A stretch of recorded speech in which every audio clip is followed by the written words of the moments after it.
자, 압도적 뉴스 콘텐츠 3프로 뉴스룸입니다. 안녕하세요, 이주호 기자입니다. 안녕하세요, 한지원 기자입니다. 오늘 초반까지만 해도 상당히 좀 뭔가 밀리는 것 같고 또 힘 없는 것 같고 네. 막 이랬었는데 중간에 갑자기 막 올라서는 거예요. 네. 뭔 일인가 뭔 일인가 싶었는데 네. 뭐 SNS 상에 좀 많이 돌아다니고 있더라고요. 아무래도 이제 국민의힘과 정부가 22대 국회 첫 정기국회에서 우리가 그토록 많은 이야기를 나눴었던 금융투자소득세 폐지법에 대해서 추진하자, 요거를 추진하자라는 이야기가 나오면서 참 많은 분들이 좀 반응들이 굉장히 좀 시니컬했습니다. 이걸 보고도 그런 말이 나오니 뭐 이런 식으로 네. 그런 이야기가 나올 정도로 우리 그 자본시장에 계신 분들이 얼마나 그 법안 처리 하나 때문에 좀 많은 소가리를 해왔는지를 알 수 있는 좀 그런 하루가 아니었나라는 네, 생각이 듭니다. 자, 그러면 첫 번째 뉴스부터 한번 전해드리도록 하겠습니다. 일단 첫 번째 뉴스는 제가 실적부터 한번 보여드릴게요. 네. 요즘에 우리나라에서 굉장히 잘 나가는 산업, 좀 믿고 투자할 수 있을 만한 산업은 한지원 기자가 보기엔 좀 어디 같아요? 그래도 많이 떨어졌지만 네. 반도체. 많이 떨어졌지만 반도체. 네. 그러니까 이게 산업이 잘 되는 것과 투자하는 것의 괴리 때문에 네.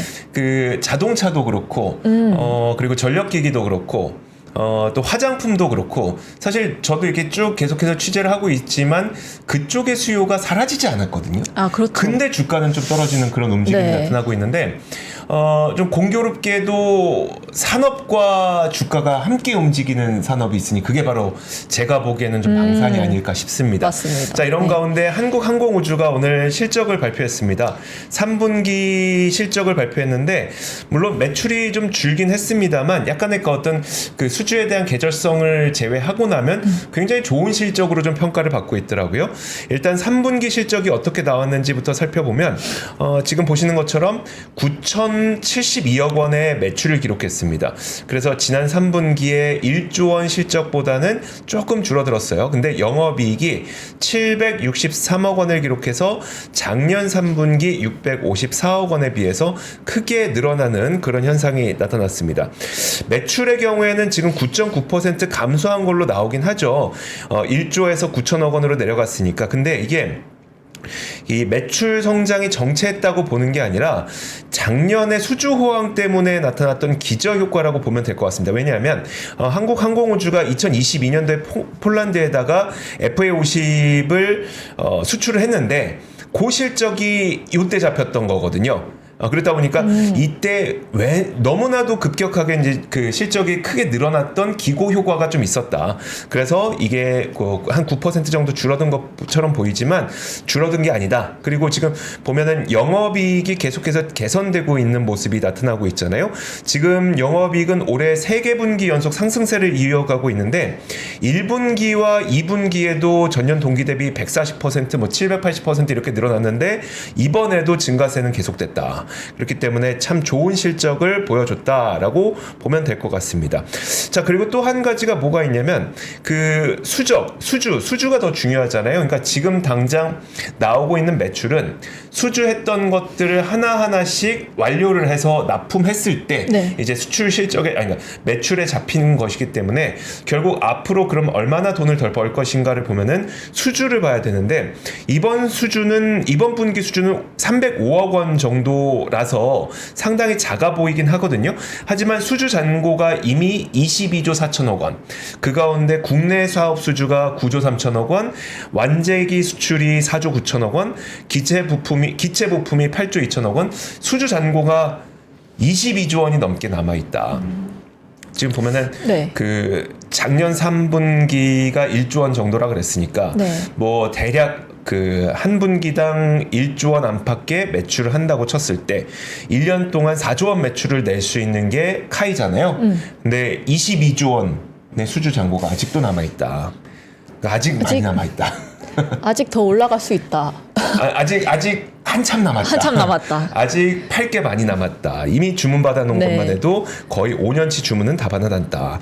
뭐 이렇게 계산하면 안 됩니다만. 네, 그렇죠. 대략 보면 그렇습니다. 그리고 이제 남은 시기 있잖아요. 남은 네. 하반기 수출 기대감에 대해서도 1조 7천억 원 규모의 아랍에미리트 수리온 수출 계약이 올해 안에 성사될 가능성이 높고 늦어도 2025년 상반기까지는 마무리될 것으로 예상이 되고 있기 때문에 올해 하반기 혹은 내년 상반기 정도까지는 아랍에미리트 수리온에 대한 수주가 아마 기록이 되지 않을까라는 생각이 들고요. 또 우즈베키스탄과 1조 1천억 원 규모의 FA50 수출 협상이 진행되고 있고 또 필리핀과도 FA50 추가 수출 계약 협상도 속도를 내고 있기 때문에 이런 부분들도 앞으로 차근차근 수주 실적에 하나씩 담기게 될 가능성이 높습니다. 그래서 사실 제가 지난번에 방사청 청장과 함께 네. 인터뷰를 했었는데 조만간 저희 방송에 공개가 될 예정입니다.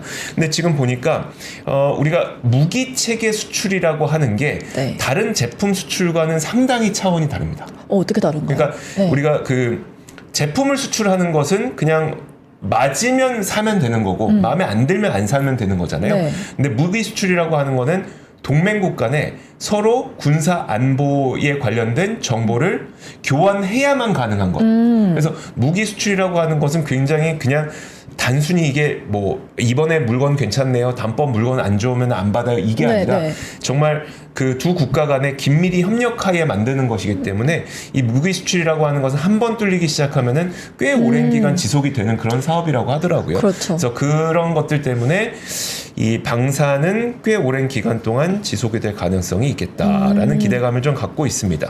그리고 지금 트럼프의 당선 여부에 따라서 물론 우크라이나의 일부 영토를 정말 내주고 평화 협정을 맺을지 안 맺을지 그런 건 우리가 아무것도 예상할 네. 수는 없겠습니다만 만약에 어떤 중동 전쟁이나 우크라이나 러시아 전쟁이나 이런 것들이 뭐 1차적으로 마무리가 된다고 하더라도 군비 증강은 전 세계 모든 국가들이 계속해서 계획을 하고 있는 부분이기 때문에 그렇죠. 방산에 대한 그 수준은 아마 한동안 계속 이어질 가능성이 높다는 게 전문가분들의 평가라고 보시면 될 것 같습니다. 네. 아무래도 이제 방산이라고 하는 게 네. 우리 소비자들이 직접 경험할 수 있는 건 아니다 보니까 그렇죠. 그 체감도는 많이 낮죠. 그렇지 않습니까? 체감도는 좀 낮은 그렇죠. 편이죠. 저희가 뭐 직접 가서 봐도 솔직히 잘 모르겠는데, 네. 네, 이게 얼마나 좀 잘하는지, 우리나라가 잘하는지 이런 거 좀 알 수가 없죠, 사실. 그러니까 저희가 이제 그 석종훈 청장과 네. 인터뷰를 한 내용이 조만간 공개될 예정이니까 그거 한번 보시면 이게 우리나라가 무기 수출을 이렇게 하고 있구나를 알 수가 있고 이 무기 수출을 할 때 꼭 필요한 게 또 금융 지원인데 네. 이 금융 지원이라는 게 좀 오해를 많이 받고 있기도 하거든요. 그 금융 지원에 대해서도 이해도를 좀 높일 수 있는 그런 자리가 되지 않을까 싶습니다. 네. 저희가 그 공개될 때 다시 한번 그 내용은 전해드리도록 하죠. 네. 제가 두 번째 뉴스 제가 준비했는데요. 네. 그 자국 제조업을 지원하기 위한 보조금 정책이 코로나가 발생한 2020년 기점으로 급증한 걸로 나타났습니다. 그래서 첨단 산업 경쟁이나 공급망 재편 과정에서 자국 제조업을 지원하기 위한 보조금 정책이 최근 10년간 이제 10배 이상 늘었는데요. 특히 이제 반도체나 바이오 같은 이제 첨단 산업 분야에서 좀 재정 보조금이 급증한 걸로 파악이 됐습니다. 네. 그래서 한번 우리나라도 이제 직접 보조금 지급이 필요하다는 목소리가 계속 나오고 있는데 표로 보여주시면은 29일 대한상공 회의소에 따르면요, 그 세계 각국이 발표한 제조업 보조금인 2015년 584억 달러에서 2023년 5,502억 달러로 이제 10배 수준까지 늘어났습니다. 네, 그 선표를 그래프를 파란색 보시면 선을 보면 네네. 되네요. 2015년에 584억 달러였는데 584억 달러에서 네, 2023년에 5,502억 달러. 거의 10배 가까이 네, 늘었네요. 10배 가까이 늘었는데요. 이제 보조금 정책은 특히 이제 코로나 확산한 2020년 기점으로 급등을 했습니다. 네. 그래서 위에 그 화살표 코로나 전후를 5년간 비교한 화살표가 있거든요. 네. 그걸 보시면은 코로나 이전 5년간은 5,142억 달러였던 보조금 규모가 이후 5년간에는 이제 1조 9,700억 원 달러로 이제 약 3.8배 증가했습니다. 거의 그래서 4배 증가했군요. 네, 맞습니다. 그래서 유형별로 보면은 지난 이제 10년간 제조업 보조금으로는 이제 정부 대출이 25.6%로 가장 많았거든요. 다음 네. 표를 보여주시면요. 네. 그래서 이 좀 진한색 재정 보조금이 25.6%로 가장 많았고요. 기업에 이제 직접 자금을 지원하는 재정 보조금이 23.6%로 그 뒤를 이었고 수출 기업에 대한 이제 무역 보증과 대출인 이제 무역 금융이 9.6%에 네. 달했습니다. 그리고 이제 그 뒤에 이제 구제금융이나 정부 출자 등 자본 투입이 이제 7.7% 이렇게 순이었는데요. 사실 이제 이중 재정 보조금은 코로나 이후에 이제 눈에 띄게 늘었고요. 네. 2020년부터 2024년 9월 기준 재정 보조금은 25.3%로 코로나 이전에 비해서 약 6배가 증가했다고 합니다. 그래서 증가액 비중이 이제 가장 컸고 상위 5개 규모 보조금 유형 중에 재정 보조금을 제외한 이제 정부 대출이나 무역 금융은 모두 이제 비중이 감소한 겁니다. 네. 그래서 이 진한 색깔 재정 보조금만 이제 늘었고 나머지는 다 줄었다고 보시면 되는데 실제 이제 주요국은 재정 보조금을 이제 크게 늘리는 추세이거든요. 네. 그래서 미국도 재정 보조금이 이제 코로나 전보다 현재가 37배 늘었다고 하고요.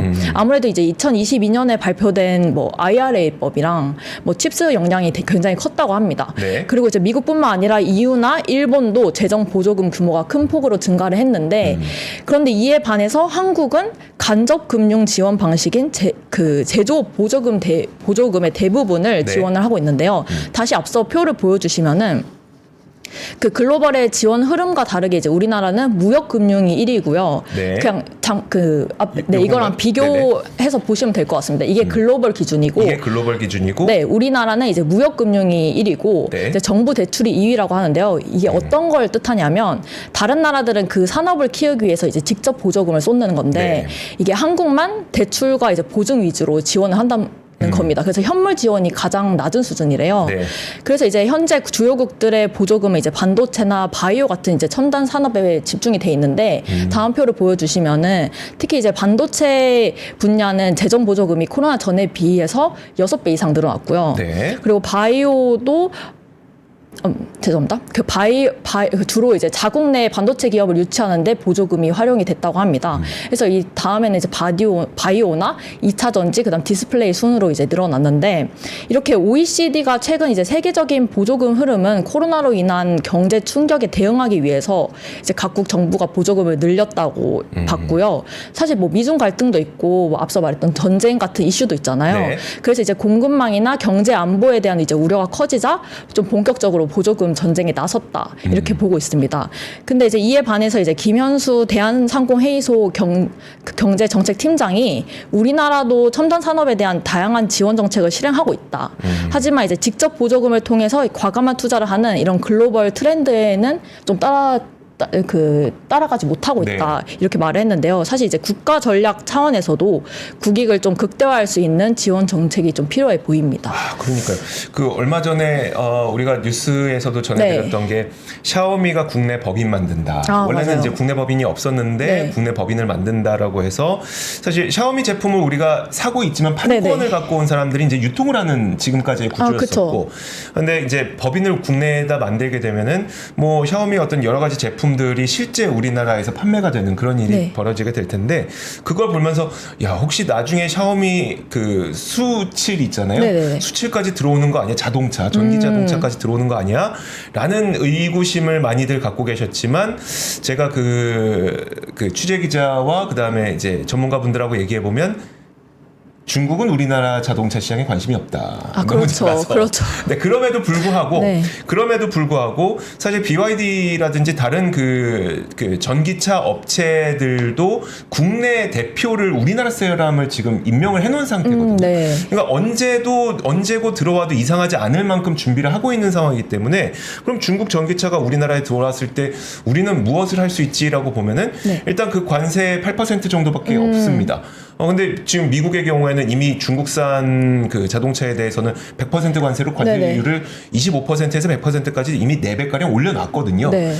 옛날에야 우리가 뭐 관세로 뭔가를 하거나 아니면 보조금을 지급하거나 이런 것들이 WTO에 뭔가 문제가 된다, 저축이 된다라는 이유로 우리나라는 안 했지만 지금처럼 유럽에서도 막아, 미국에서도 막아, 다 막는 이런 보호무역주의 상황에서는 우리나라도 뭔가 적극적으로 해야 맞아요. 되지 않을까라는 생각은 있는데 네. 저희는 그렇죠. 뭐 기사나 아니면 저희도 그런 얘기를 많이 하지만 실제로 정부에서 이런 얘기가 나오는 건 저는 아직까지 못 봐서 그렇죠. 이게 어떻게 된 네. 건가. 사실 제조업 저희가 뭐 제조업 국가라고 하는데 네. 이게 다 뺏길 판이에요, 진짜. 다른 국가들에 비해서 아. 네, 저기 댓글에서도 이제 방심하다가 뺏길 것 같다 이렇게 말씀하고 있는데 네. 네, 좀 정부 차원에서 이렇게 좀 도움을 좀 지원 정책을 내보내야 될 것 같습니다. 그러니까요. 네. 자, 알겠습니다. 이렇게 전 세계가 보조금을 쏟아붓고 있는데 네. 우리나라도 그러니까 보조금을 쏟아붓자 라는 개념보다도 네. 우리나라 산업을 좀 보호하자는 개념의 정책은 나와야 되지 않을까라는 생각이 듭니다. 자, 다음 뉴스 전해드리도록 하겠습니다. 오늘 국회 기획재정위원회 국정감사가 있었는데 여기서 이창용 총재의 여러 가지 멘트들이 있었거든요. 저는 사실 여기에서 좀 우리가 의미 있게 볼 만한 이야기들이 좀 많이 있다고 생각이 들어서 이창용 총재가 뭐라고 했는지 이야기를 들어볼 겁니다. 근데 제가 굳이 이창용 총재의 이야기를 여러 준비해 놓은 이유는 요즘에 우리나라 경제에 대해서 되게 좀 따끔하게 이야기하는 분은 저는 이창용 총재 말고는 눈에 잘 안 띄어서 네. 그래서 이창용 총재 이야기를 한번 들어보고 싶은 겁니다.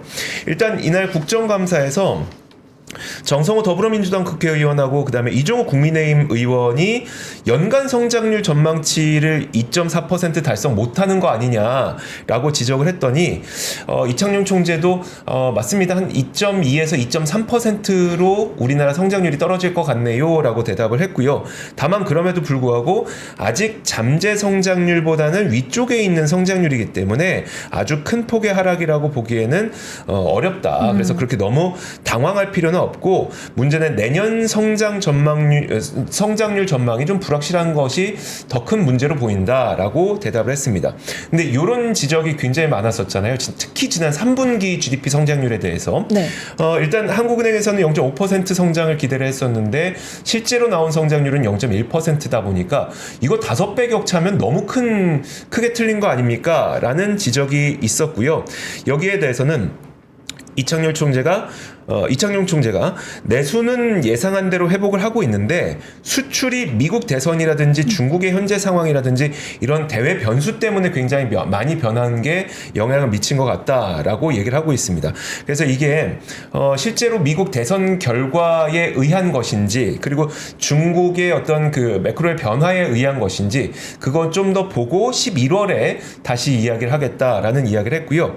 또 이런 게 최근에 가장 많이 나왔던 지적 가운데 하나가 네.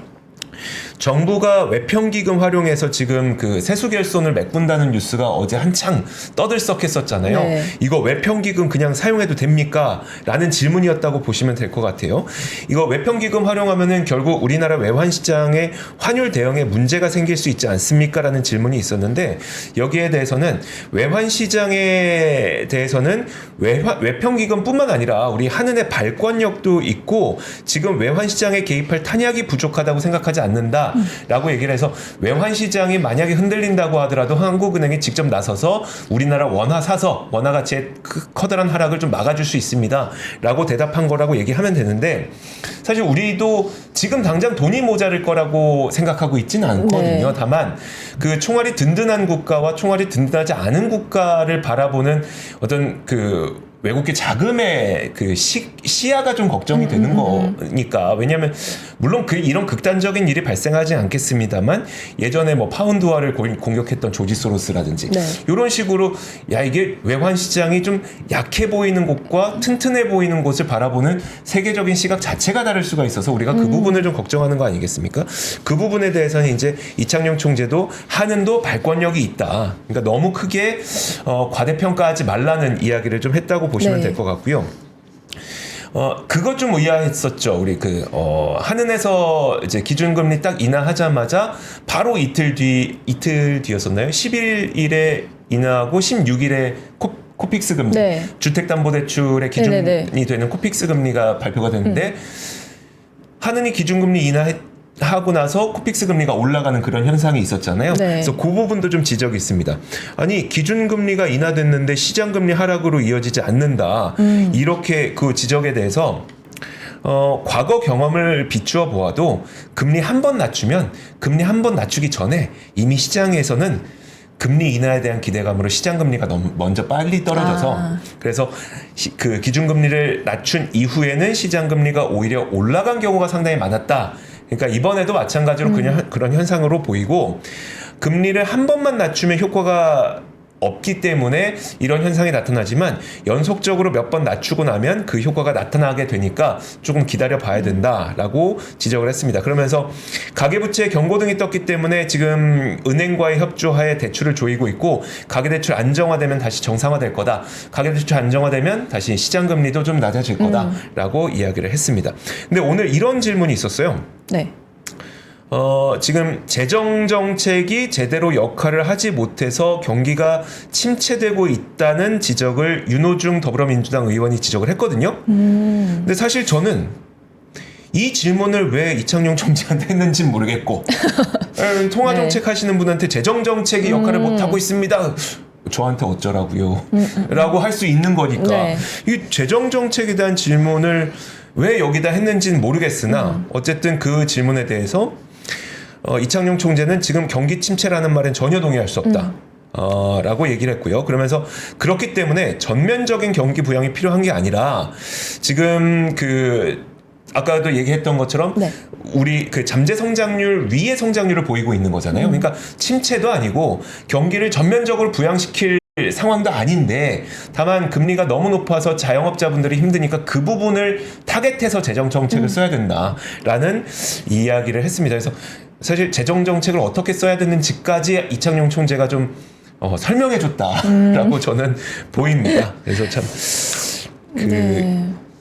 지금 경기 침체에 지금 다 말씀하신 건가요? 네네. 네네. 네. 그 경기 침체 뉴스에 이어서 제가 경기 침체 하면은 가장 먼저 이제 소비자들 사이에서 조금 반영되는 게 뭐라고 생각하세요? 경기 침체의 지각? 그러니까 내 돈 못 쓰는 거? 네, 맞습니다. 네. 그래서 제가 이어서 네. 이 뉴스를 준비했는데 지금 사실 벌써부터 크리스마스 분위기가 나오고 있거든요. 혹시 보신 적 있나요? 여기 왔다 크리스마스 갔다. 분위기요? 네. 아직 못 보셨어요? 네. 여기 지금 복도만 해도 여기 통로만 해도 지금 크리스마스 트리로 다 꾸몄어요. 아, 그래요? 네. 네. 근데 이제 이번 주부터 백화점 3사가 크리스마스 장식 경쟁에 돌입을 하는데요. 네. 지난해보다도 일주일가량 빠르다고 합니다. 그래서 백화점 3사 3분기 실적이 대체적으로 좀 부진할 걸로 나오면서 이제 크리스마스 마케팅 효과를 누리기 위해서 이렇게 앞당긴 걸로 보이는데요. 한번 이제 사진을 보여주시면은 이게 지금 백화점 3사가 지금 준비 중입니다. 그래서 이렇게 지금 29일 신한투자증권이 이달 신세계 백화점 3분기 매출이 6,150억 원을 기록할 걸로 전망을 했는데요. 네. 이게 전년 동기 대비 1.8% 늘었지만 영업이익은 한 5.4% 줄어들 걸로 관측을 했습니다. 그리고 또 롯데백화점 3분기 실적이 전년 동기 대비 0.5% 늘어날 걸로 기록을 했지만 영업이익은 한 40억 원 줄어든 걸로 예상을 했는데요. 그리고 또 현대백화점도 마찬가지로 그 전년 동기 대비 1.5% 감소한 걸로 관측을 했고, 그다음에 영업이익률은 12.3% 내려갈 걸로 예상을 했습니다. 그래서 이처럼 이제 저조한 분위기에 백화점 업계는 연말을 기다리고 있는데요. 크리스마스 장식 점등식도 전년 대비 일주일 정도 늘었고요, 그러니까 앞당겼고요. 네. 방금 이제 사진을 본 것처럼 이렇게 준비 중인데 원래 이제 백화점별로 점등 그 날짜도 달랐거든요. 네. 근데 이제 올해는 다 1일로 통일했습니다. 근데 11월 1일이 지금 금요일이잖아요. 네. 그래서 이제 정말 이번 주에 이제 이렇게 크리스마스 분위기를 빨리 준비를 하는 건데, 근데 사실 이런 점을 감안하면 거의 3개월 동안 크리스마스를 이제 저희가 볼 수 있는 거거든요. 네. 보통 이제 백화점들이 1월 말까지 이제 하니까. 근데 이렇게 백화점들이 크리스마스 효과를 노리는데 이유가 있습니다. 실제로 이제 12월을 포함한 4분기 매출이 비수기 대비 2배에 달하는 20%대 영업이익률을 기록하기 때문이고요. 네. 그다음에 가격 대비 좀 높은 뭐 겨울철 의류도 많이 팔리긴 하지만 뭐 선물이나 모임 같은 주류식품도 늘어나기도 하고요. 그리고 4분기 영업이익이 전체의 한 3분의 1을 차지하는 곳도 있다고 합니다. 그래서 이제 크리스마스 인증샷 명소하면 어디가 생각나세요? 크리스마스 인증샷 명소. 아, 저기 그 네. 신세계 본점에 네네. 그 종로 쪽이죠. 신세계 네. 본점 앞을 네, 되게 전망, 예쁘게 네, 꾸며놓거든요. 맞습니다. 항상. 그것도 있고, 네. 제 더현대도 저희가 볼 수 있잖아요. 아. 더현대 서울에 5층 가면은 네. 이렇게 항상 작년에 혹시 가보셨나요? 작년에 그 우리 한지원 기자가 직접 가서 영상 만들었었죠. 네, 저랑 네. 종은 기자님이 이제 네. 직접 가가지고 한번 봤는데 이번에 그 24일 날 진행한 1찬 사전 예약이 동시 접속자가 3만 명에 몰렸다고 합니다. 그래서 예약자가 이미 전 사실 사전 예약하는지도 몰랐거든요. 네. 근데 이게 벌써 이제 오픈 14분 만에 마감이 됐다고 하고요. 다만 이제 크리스마스 장식이 너무 빠르다는 의견도 있는데요. 사실 뭐 날씨도 그렇고 아직 겨울 분위기는 아니잖아요. 네. 근데 이제 연말이라고 느낄 분위기가 아닌데 억지로 이제 크리스마스 분위기를 내는 거 아니냐 이런 의견도 있다고 합니다. 그래서 업계에서는 이제 평소라면 자연스럽게 할로윈 분위기를 좀 즐기다가 크리스마스를 넘어가는데 네. 사실 이제 참사 이후에는 할로윈 마케팅이 사라졌잖아요. 그래서 이제 이런 점도 이른 연말 분위기를 조성하는 이제 배경으로 꼽히기도 했습니다. 그래서 네. 사실 네. 저는 그 지금 이런 백화점들의 이야기를 들으면서 조금 저는 유통업체한테 불만이 꽤 많았었어요. 네. 지금까지 불만이 많았던 게 지금까지 유통업체들이 세웠던 사업 전략들을 살펴보면 네. 맨날 그 경험, 뭐 공간, 뭐 어쩌고 막 이런 얘기들 많이 했잖아요. 네. 그러면서 유통사들이 해야 될 본질을 다 놓쳤던 것 같아요. 예컨대 뭐 그래요. 우리 뭐 스타필드라든지 아니면 롯데몰이라든지 이런 데 가서 좋아요. 네. 좋은데 이게 요즘에 특히 많은 분들이 소비하는 행태를 보면 구경은 오프라인에서 하지만 구매는 바로 앞에서 온라인으로 해버리는 그런 일들이 맞죠, 굉장히 맞죠. 많잖아요. 네. 근데 그게 우리나라 유통사들에게 전혀 적용되지 않았던 이유가 뭐냐면 유통사들이 물건을 떼어오는 채널이 다 제각각이었었어요. 그러면 네. 예를 들어 뭐 이마트에서 뭐 백화점 신세계 백화점에서 물건 떼오는 거 다르고 이마트에서 물건 떼오는 거 다르고 이마트 그 에브리데이에서 물건 네, 떼오는 거 다르고 그쵸. 하니까 어디 가도 물건 가격이 다 제각각인 거죠. 근데 사실 우리나라 지금도 많은 분들이 보면 이거 한번 보실까요? 제가 오늘 그 유통업체 그 지난 9월 유통업체 매출을 들고 왔는데 이 표 한번 보여주세요. 작년 9월까지만 해도 이 부분이 오프라인 매출이에요. 이 부분이 온라인 매출입니다. 네. 말씀 잘못 들었어요. 이 파란색이 온라인 매출이에요. 네. 요 나머지가 오프라인 매출이에요. 오프라인이 그래도 온라인보다 많았어요. 근데 지금 보면은 이미 작년부터 온라인 매출이 오프라인을 넘어섰고요. 그다음에 지금도 보면 온라인이 49.7% 이거 이번 달만인데 네. 지난 9월만인데 49.7% 오프라인 50.3% 그냥 거의 절반 가까이는 온라인으로 이루어지고 있거든요. 이게 진짜 그냥 마냥 우리가 집에서 하는 온라인만 말하는 것이 아니라 실제 우리 오프라인 가서도 거기서 물건 구매 안 하고 온라인으로 구매한단 말이죠. 네. 그러면 오프라인에서 구매하는 가격과 온라인에서 구매하는 제품과 가격이 동일해야 돼요. 근데 그게 불가능했던 게 이마트는 이마트대로 SSM은 SSM대로 뭐 그리고 이마트 또 뭐냐 쓱닷컴대로 물건 떼오는 게 다 다르니까 물건 가격 다 달라요. 이게 뭐 될 수가 없었던 거지. 근데 제가 오늘 이 얘기를 굳이 드리는 네. 이유는 뭐냐면 그거를 요즘에 이제 유통업체들이 조금씩 좀 바꾸고 있습니다. 예컨대 오늘 그 다음 뉴스로 바로 넘어가 보면 네.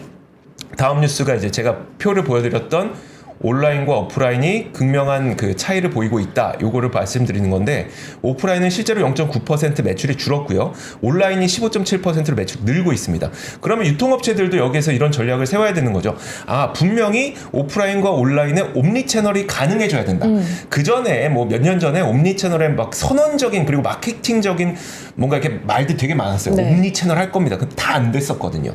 대신 이제는 사입이라든지 물건을 떼오는 거를 다 같은 하나의 채널로 하면은 여기도 같아, 저기도 가격 같아, 동일한 조건으로 팔 수가 있거든요. 그럼 우리가 할 수 있는 진짜 옴니채널이 가능해지는 건데 그렇게 변하려고 지금 전략을 바꾸고 있습니다. 그래서 대표적으로 롯데의 경우에는 계열사를 통합해서 매입에 이어서 온 오프라인 통합 체제를 구축한다고 하고 있고요. 실제로 롯데마트가 롯데슈퍼와 2022년부터 통합 매입을 통해 시너지를 올리고 있다고 하는데, 그러니까 이런 걸 했었어야죠. 이런 걸 했었어야죠. 그러면서 이제 물류는 또 물류는 또 이제 물류대로 맡기고, 그리고 이마트도 마찬가지로 이마트가 작년에 올 7월에 SSM과 이마트 에브리데이 합병을 완료했고요. 그 다음에 오프라인 유통사업군인 이마트 에브리데이, 이마트 24 이걸 다 통합했거든요. 네. 그러니까 동시에 하는 겁니다. 그래야지 우리가 이제 유통산업에서의 그게 가능한 거고, 말씀드렸던 그게 가능한 거고, 이제 CJ랑 같이 이제 물류는 니네가 해, 우리가 유통은 할게, 이런 계약을 또 맺었잖아요. 이런 식으로 국내 유통업체들이 좀 바뀌고 있는 모습들이 나타나고 있거든요. 그런 부분을 좀 집중해 보면 좋을 것 같습니다. 제가 아까 말씀드리지 않은 한 가지만 좀 그 포인트만 좀 짚어보면, 네. 전 이걸 좀 얘기를 하고 싶었는데, 이거 한번 같이 보죠. 지난 9월에 업태별 매출 증감률을 보면 대형 마트가 감소했고요. 그 다음에 편의점이 늘어났습니다. SSM도 감소했고요. 백화점 조금 늘었는데, 뭐 이 대형 마트 줄어든 거는 이게 9월 수치잖아요. 8월에, 그러니까 9월에 추석이 있다 보니까 8월에 워낙 네. 이거 제가 말씀 잘못 드렸어요. 네. 그거보다도 제가 온라인 매출에서 좀 눈에 띄는 게 뭐였었냐면, 지금 패션 의류 잡화가 온라인 매출에서 한 16% 정도 감소했거든요. 근데 그 부분 가운데 화장품은 11% 정도 늘어났습니다. 그러니까 지금 옷이나 이런 것들은 잘 안 사는데 그 화장품은 계속해서 좀 사고 있다. 이런 부분까지 짚어보면 좋을 것 같습니다. 네. 네. 다음 뉴스 제가 준비했는데요. 그 취업준비생 10명 중 6명이 소극적 구직자에 해당되는 걸로 이제 조사가 됐습니다. 그래서 기업들이 신입보다 이제 경력직을 선호하는 현상도 있고, 또 일자리 미스매치 등이 이유로 꼽히는데요.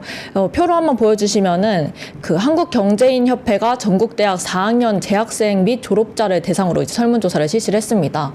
그래서 표를 보면 이제 정체응답자의 60.5%가 소극적 구직자로 나타났는데, 이 소극적 구직자가 이제 의례적 구직이나 뭐 의례적 구직 30%, 그다음에 거의 안함 23.8%, 그다음에 쉬고 있음 5.8%를 합한 수치입니다. 그래서 적극적인 구직은 이제 23.4%였고 16.1%가 이제 공무원 시험 같은 다른 진로를 준비 중이라고 하는데요.